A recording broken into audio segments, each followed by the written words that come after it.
El libro grande de Alcohólicos Anónimos. Capítulo 4. Nosotros los agnósticos. En los capítulos anteriores has aprendido algo sobre el alcoholismo. Nuestro deseo es que hayamos establecido con claridad la diferencia entre el alcohólico y el que no lo es. Si cuando deseándolo honestamente te das cuenta de que no puedes dejarlo del todo, o si cuando bebes tienes poco control de la cantidad que tomas, probablemente eres alcohólico. Si este es el caso, tú puedes estar sufriendo de una enfermedad que solo puede ser vencida por una experiencia espiritual. A aquel que se considera ateo o agnóstico, tal experiencia le parece imposible. Pero seguir siendo como es significa el desastre, especialmente si es un alcohólico de la variedad que no tiene remedio. Estar condenado a una muerte por alcoholismo, vivir sobre una base espiritual, no son siempre alternativas fáciles de encarar. Pero no es tan difícil. Casi la mitad de los miembros de nuestra agrupación original eran exactamente de ese tipo. Al principio, algunos de nosotros tratamos de eludir el tema, esperando contra toda esperanza que no fuéramos realmente alcohólicos. Pero después de algún tiempo tuvimos que enfrentarnos al hecho de que teníamos que encontrar una base espiritual para nuestra vida, o de otro modo, atenernos a lo que sucediera. Tal vez este sea tu caso. Pero alégrate, casi la mitad de nosotros nos considerábamos ateos o agnósticos. Nuestra experiencia demuestra que no debes sentirte desconsolado. Si un mero código de moral o una mejor filosofía de la vida fueran suficientes para superar el alcoholismo, muchos de nosotros ya nos hubiéramos recuperado desde hace largo tiempo. Pero descubrimos que tales códigos y filosofías no nos salvaban por mucho empeño que pusiéramos. Podíamos desear ser morales, podíamos desear ser confortados filosóficamente. En realidad, podíamos desear todo esto con todo nuestro ahínco, pero el poder necesario no estaba ahí. Nuestros recursos humanos bajo el mando de nuestra voluntad no eran suficientes, fallaban completamente. Falta de poder, ese era nuestro dilema. Teníamos que encontrar un poder por el cual pudiéramos vivir, y tenía que ser un poder superior a nosotros mismos. Obviamente. ¿Pero dónde y cómo íbamos a encontrar ese poder? Pues bien, eso es exactamente de lo que trata este libro. Su objetivo principal es habilitarte para que encuentres un poder superior a ti mismo, que resuelva tu problema. Eso quiere decir que hemos escrito un libro que creemos es espiritual, así como también moral. Y quiere decir, desde luego, que vamos a hablar acerca de Dios. Aquí surge la dificultad con los agnósticos. Muchas veces hablamos con un nuevo individuo y vemos despertarse sus esperanzas a medida que discutimos sus problemas alcohólicos y que le explicamos de nuestra agrupación. Pero frunce el ceño cuando hablamos de asuntos espirituales, especialmente cuando mencionamos a Dios, porque hemos reabierto un tema que nuestro hombre creía haber evadido diestramente o completamente ignorado. Sabemos cómo se siente él. Hemos compartido sus sinceros prejuicios y dudas. Algunos de nosotros hemos sido apasionadamente antirreligiosos. Para otros, la palabra Dios traía una idea particular de él, con la que alguien había tratado de impresionarlos en su niñez. Tal vez rechazamos este concepto particular porque nos parecía inadecuado. Quizá imaginábamos que con ese rechazo habíamos abandonado por completo la idea de Dios. Nos molestaba el pensamiento de que la fe y dependencia de un poder más allá de nosotros era en cierta forma débil y aun cobarde.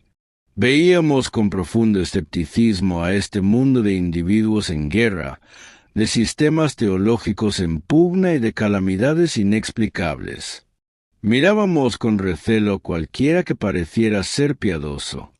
¿Cómo podía un ser supremo tener algo que ver con todo esto? Y de todos modos, ¿quién podía comprender a un ser supremo? Sin embargo, en otros momentos, al sentir el encanto de una noche estrellada, pensábamos, ¿quién, pues, hizo todo esto? Había un momento de admiración y de asombro, pero era fugaz y pronto pasaba. Sí, nosotros los agnósticos hemos tenido esos pensamientos y experiencias. Nos apresuramos en asegurártelo. Nos dimos cuenta de que tan pronto como pudimos hacer a un lado el prejuicio y manifestar siquiera la voluntad de creer en un poder superior a nosotros mismos, comenzamos a obtener resultados. Aunque le fuera imposible a cualquiera de nosotros definir cabalmente o comprender a ese poder, que es Dios.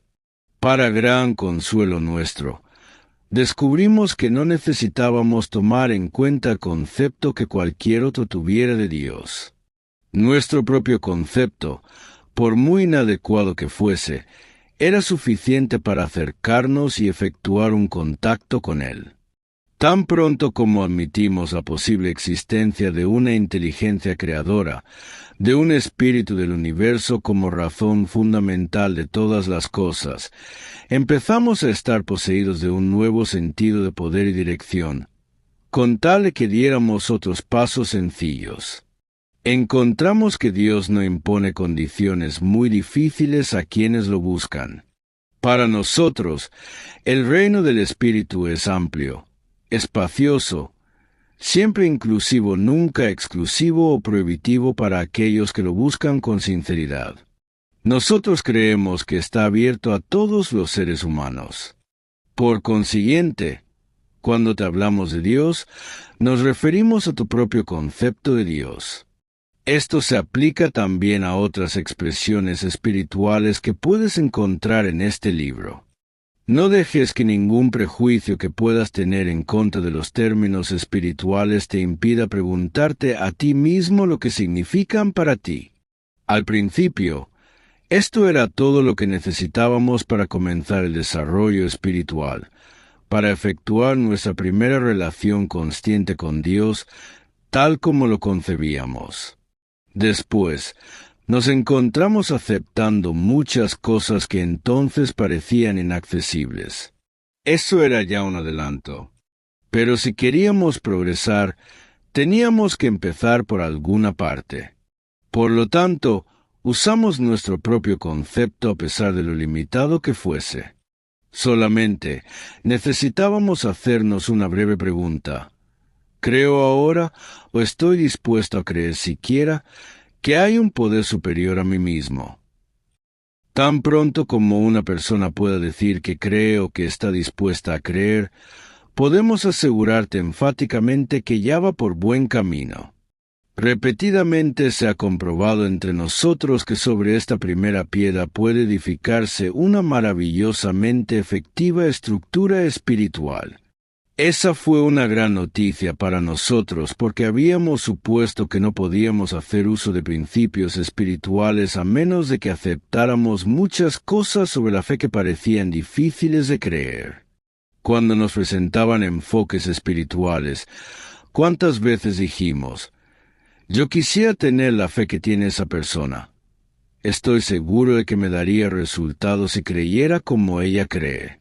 Pero no puedo aceptar como una verdad segura muchos artículos de fe que son tan claros para él.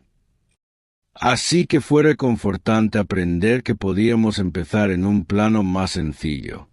Además de una aparente incapacidad para aceptar mucho sobre la fe, frecuentemente nos encontrábamos impedidos por obstinación y prejuicios irracionales. Muchos de nosotros hemos sido tan suspicaces que hasta la referencia casual a cosas espirituales nos hacía encrespar de antagonismo. Esta manera de pensar tuvo que ser abandonada. Aunque algunos de nosotros nos resistimos, no encontramos muy difícil desechar tales sentimientos. Viéndonos frente a la destrucción, pronto nos volvimos tan receptivos con los asuntos espirituales como habíamos tratado de serlo con otras cuestiones. En este aspecto, el alcohol fue un instrumento efectivo de persuasión. Finalmente, A base de golpes nos hizo entrar en razón. A veces resultaba un proceso tedioso. No le deseamos a nadie que dure con sus prejuicios tanto tiempo como nosotros. Puede ser que el lector todavía se pregunte por qué debe creer en un poder superior a él mismo. Creemos que hay buenas razones para ello.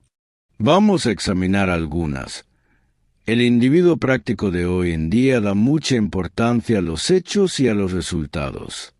A pesar de eso, en el siglo XX se aceptan fácilmente teorías de todas clases, siempre que estén sólidamente basadas en hechos.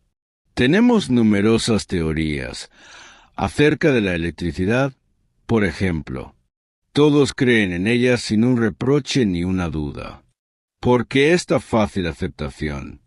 Sencillamente, porque es imposible explicar lo que vemos, sentimos, dirigimos y usamos sin una suposición razonable como punto de partida. En la actualidad todos creen en docenas de suposiciones de las que hay buena evidencia, pero ningún testimonio visual perfecto. Y ¿no demuestra la ciencia que el testimonio visual es el más inseguro? Constantemente se está demostrando, a medida que se va estudiando el mundo material, que las apariencias externas no son de ninguna manera la realidad interior. Ilustraremos esto. La prosaica vía de acero es una masa de electrones girando uno alrededor del otro a una velocidad increíble. Estos cuerpos insignificantes son gobernados por leyes precisas, y estas leyes son válidas en todo el mundo material. La ciencia nos dice que así es. No tenemos ninguna razón para dudarlo. Pero cuando se sugiere la perfectamente lógica suposición de que, detrás del mundo material, tal como lo vemos, hay una inteligencia todopoderosa, dirigente y creadora, ahí mismo salta a la superficie nuestra perversa vanidad y laboriosamente nos dedicamos a convencernos de que no es así. Leemos libros atiborrados de pedante erudición y nos enfrascamos en discusiones pomposas pensando que no necesitamos de ningún Dios para explicarnos o comprender este universo. Si fuesen ciertas nuestras pretensiones, resultaría de ellas que la vida se originó de la nada, que no tiene ningún significado y que va hacia la nada. En vez de considerarnos como agentes inteligentes puntas de flechas de la siempre progresiva creación de Dios, nosotros los agnósticos y los ateos preferimos creer que nuestra inteligencia humana es la última palabra, alfa y omega, principio y fin de todo. ¿No parece algo vanidoso de nuestra parte? Nosotros los que recorrimos este ambiguo camino te suplicamos que hagas a un lado los prejuicios, incluso hasta aquellos contra la religión organizada. Hemos aprendido que cualesquiera que sean las debilidades humanas de los distintos credos, esos credos han proporcionado un propósito y una dirección a millones de seres. La gente de fe tiene una idea lógica del propósito de la vida. En realidad no teníamos absolutamente ningún concepto razonable. Nos divertíamos criticando cínicamente las creencias y prácticas espirituales en vez de observar que la gente de todas las razas, colores y credos estaban demostrando un grado de estabilidad, felicidad y utilidad que nosotros mismos debíamos haber buscado. En vez de hacerlo, mirábamos a los defectos humanos de estas personas, y a veces nos basábamos en sus faltas individuales para condenarlas a todas. Hablábamos de intolerancia, mientras que nosotros mismos éramos intolerantes. Se nos escapaba la belleza y la realidad del bosque porque nos distraía la fealdad de algunos de sus árboles. Nunca escuchamos con imparcialidad las cosas relativas a la parte espiritual de la vida. En nuestras historias individuales puede encontrarse una amplia variación en la forma en que cada uno de los relatores enfoca y concibe a un poder que es superior a él mismo. El que estemos de acuerdo o no con determinado enfoque o concepto parece que tiene poca importancia. La experiencia nos ha enseñado que para nuestro propósito, estos son asuntos acerca de los cuales no necesitamos preocuparnos. Son asuntos que cada individuo resuelve por sí mismo. Sin embargo, hay un asunto en el que estos hombres y mujeres están sorprendentemente de acuerdo. Cada uno de ellos ha encontrado un poder superior al mismo y ha creído en él. Este poder ha logrado en cada caso lo milagroso, lo humanamente imposible. Como lo ha expresado un célebre estadista americano, veamos el expediente. He aquí a miles de hombres y mujeres, con experiencia de la vida, ciertamente. Declaran categóricamente que desde que empezaron a creer en un poder superior a ellos mismos, a tener cierta actitud hacia ese poder y hacer ciertas cosas sencillas, ha habido un cambio revolucionario en su manera de pensar y de vivir. Ante el derrumbamiento, desesperación, ante el fracaso completo de sus recursos humanos, encontraron que un poder nuevo, una paz, una felicidad y un sentido de dirección afluían en ellos. Esto les sucedió poco después de haber cumplido de todo corazón con unos cuantos sencillos requisitos. Antes confundidos y desconcertados por la aparente futilidad de su existencia, demuestra las razones subyacentes por las que les resultaba difícil la vida. Dicen por qué les resultaba tan insatisfactorio vivir. Demuestran cómo se produjo el cambio en ellos. Cuando muchos cientos de personas pueden decir que el conocimiento consciente de la presencia de Dios es hoy el hecho más importante de sus vidas, están presentando una poderosa razón por la que uno debe tener fe. Este mundo nuestro ha realizado en un siglo más progresos materiales que en todos los miles de años anteriores. Casi todos conocen la razón. Los investigadores de la historia antigua nos dicen que la inteligencia de los hombres de entonces era igual a la de los de la actualidad. A pesar de eso, en la antigüedad era penosamente lento el progreso material. El espíritu moderno de indagación, investigación e inventiva científica era casi desconocido. En el dominio de lo material, la mente del hombre estaba encadenada por la superstición, la tradición y toda clase de obsesiones. Algunos de los contemporáneos de Colón consideraban como algo absurdo el que la Tierra fuera redonda. Otros estuvieron a punto de dar muerte a Galileo por sus herejías astronómicas. Nosotros nos preguntamos lo siguiente: ¿no somos tan irrazonables y estamos tan predispuestos en contra del dominio del espíritu como lo estaban los antiguos respecto al dominio de lo material? Aún, en el presente siglo, los periódicos americanos tuvieron miedo de publicar el relato del primer vuelo venturoso que los hermanos Wright hicieron en Kitty Hawk. ¿No habían fracasado todos los intentos de volar? ¿No se había hundido en el río Potomac la máquina voladora del profesor Langley? ¿No era cierto que los más grandes matemáticos habían comprobado que el hombre no podría volar nunca? ¿No había dicho la gente que Dios había reservado ese privilegio para los pájaros? Solamente 30 años después, la conquista del aire era historia antigua y los viajes en avión estaban en pleno apogeo. Pero en la mayoría de los terrenos, nuestra generación ha presenciado una completa liberación de nuestra manera de pensar. Si se le enseña a cualquier estibador un periódico en el que se informe un proyecto para llegar a la luna en un cohete, exclamará: «Apuesto a que lo harán, y pronto». ¿No se caracteriza nuestra época por la facilidad con que se cambian viejas ideas por nuevas, con que desechamos una teoría o un aparato que ya no sirve por otros que sí sirven? Tuvimos que preguntarnos por qué no aplicábamos a nuestros problemas humanos esa aptitud para cambiar nuestro punto de vista. Teníamos dificultades en nuestras relaciones interpersonales. No podíamos controlar nuestra naturaleza emocional. Éramos presa de la miseria y de la desesperación. No encontrábamos un medio de vida. Teníamos la sensación de ser inútiles. Estábamos llenos de temores. Éramos infelices. Parecía que no podíamos servirles para nada a los demás.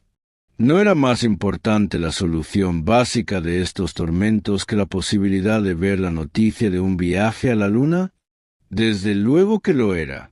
Cuando vimos a otros resolver sus problemas mediante una confianza sencilla en el espíritu del universo, tuvimos que dejar de dudar en el poder de Dios. Nuestras ideas no servían, pero la idea de Dios sí. La casi infantil fe de los hermanos Wright en que podían construir un aparato que volara fue el principal móvil de su realización. Sin eso, nada hubiera pasado. Los que éramos agnósticos y ateos nos estuvimos aferrando a la idea de que la autosuficiencia resolvería nuestros problemas. Cuando otros nos demostraron que la suficiencia de Dios trabajaba en ellos, empezamos a sentirnos como aquellos que insistieron en que los hermanos Wright nunca volarían. La lógica es una gran cosa. Nos gustaba. Todavía nos gusta. No se nos dio por casualidad la facultad de razonar, de examinar la evidencia de nuestros sentidos y de llegar a conclusiones. Este es uno de los atributos magníficos del ser humano. Los que nos inclinamos al agnosticismo no nos sentiríamos satisfechos con una proposición que no se preste a abordarla o a interpretarla. De ahí que nos esforcemos tanto por explicar por qué creemos que nuestra fe actual es razonable, porque pensamos que es más saludable creer que no creer, porque decimos que nuestra antigua manera de pensar era débil y exageradamente sentimental cuando, llenos de duda, levantábamos las manos diciendo, «No sabemos». Cuando nos volvimos alcohólicos, aplastados por una crisis que nosotros mismos nos habíamos impuesto y que no podíamos posponer o evadir, tuvimos que encarar sin ningún temor el dilema de que Dios lo es todo, de otra manera Él no es nada. Dios es o no es. ¿Qué íbamos a escoger? Llegados a este punto, nos encontramos cara a cara con la cuestión de la fe. No pudimos evadir el asunto. Algunos de nosotros ya habíamos andado un buen trecho sobre el puente de la razón con rumbo a la deseada ribera de la fe.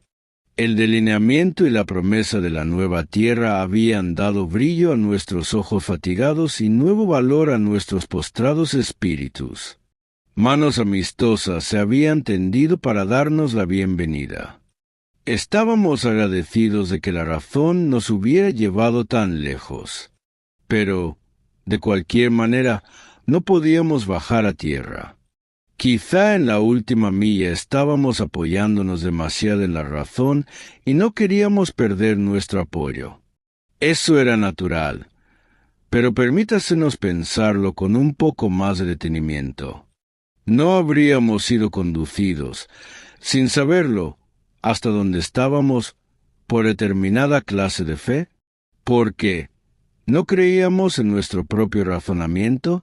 ¿No teníamos confianza en nuestra propia capacidad para pensar? ¿Qué era eso, sino cierta clase de fe?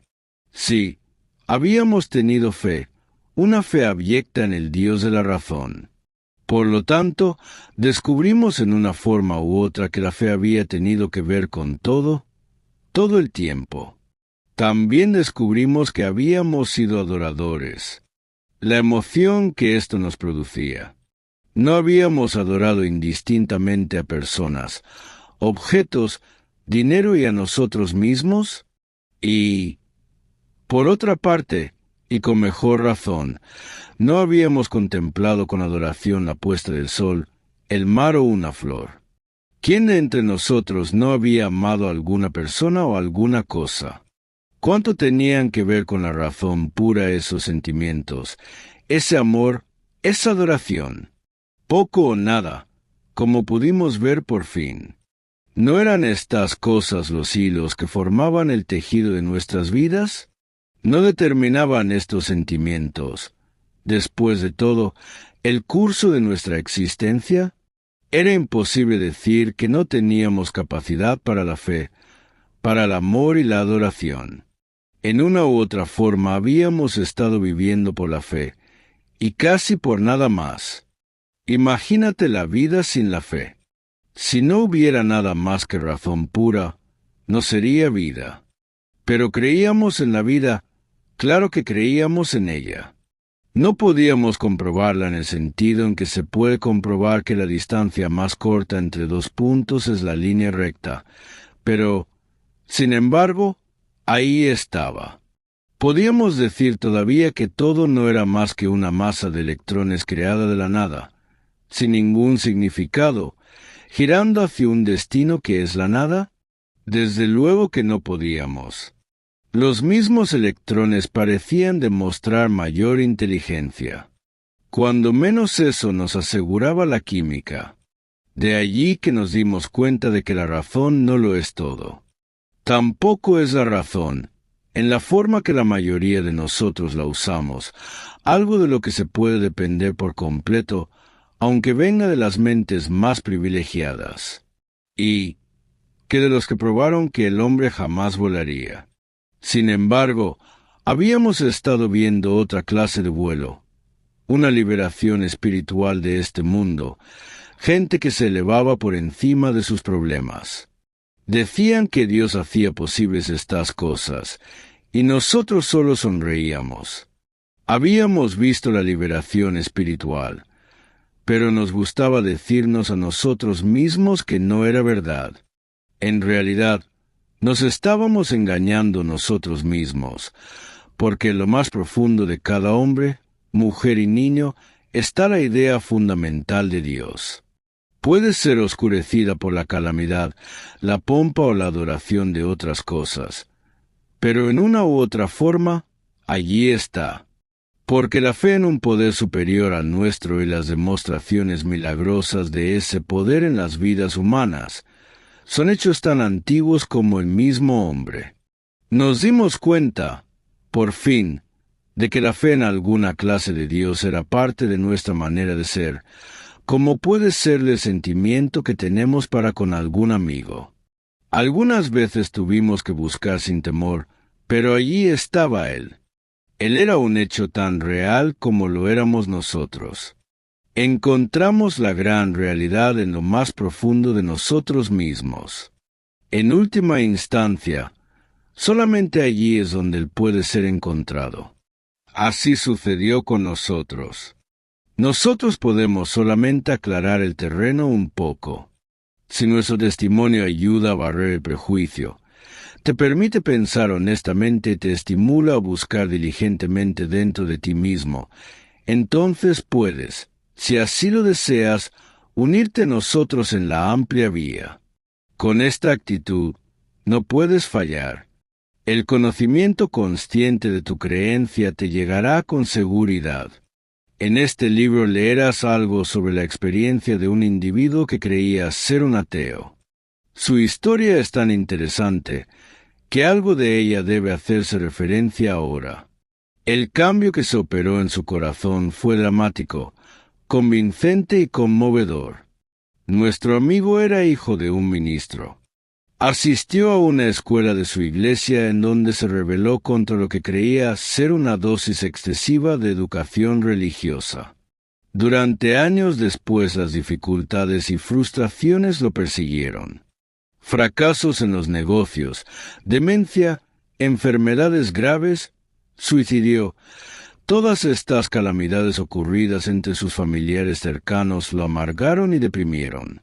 La desilusión de la posguerra, un alcoholismo cada vez más grave, el inminente colapso físico y mental, lo llevaron al punto de autodestrucción. Una noche, estando confinado en un hospital, se le acercó un alcohólico que había tenido una experiencia espiritual. Sintiéndose harto de aquello, gritó amargamente: «Si es que hay un Dios, no ha hecho nada por mí». Pero más tarde, estando solo en su cuarto, se preguntó: ¿es posible que estén equivocadas todas las personas religiosas a quienes he conocido? Mientras estuvo tratando de contestarse, se sintió muy mal, pero de pronto, como un rayo, le vino una idea que opacó todo lo demás. ¿Quién eres tú para decir que no hay Dios? Este individuo relata que se levantó precipitadamente de la cama para caer de rodillas. Al cabo de unos segundos se sintió abrumado por la convicción de la presencia de Dios. Lo saturó la seguridad y majestuosidad de una marea creciente.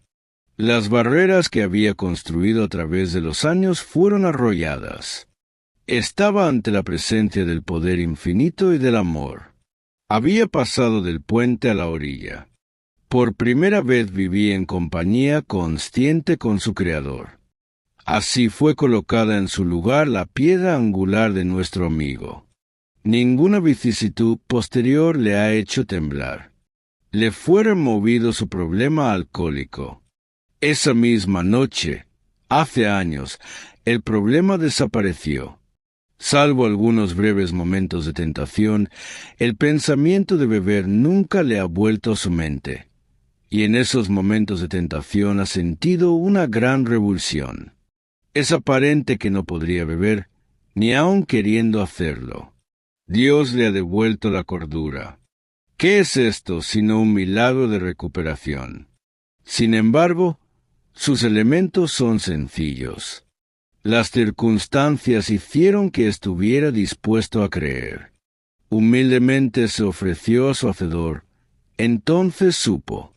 Asimismo, Dios nos ha devuelto la cordura. Para este individuo, la revelación fue súbita. A algunos de nosotros nos llega más lentamente, pero ha llegado a todos los que lo han buscado honestamente. Cuando nosotros nos acercamos a Él se nos reveló.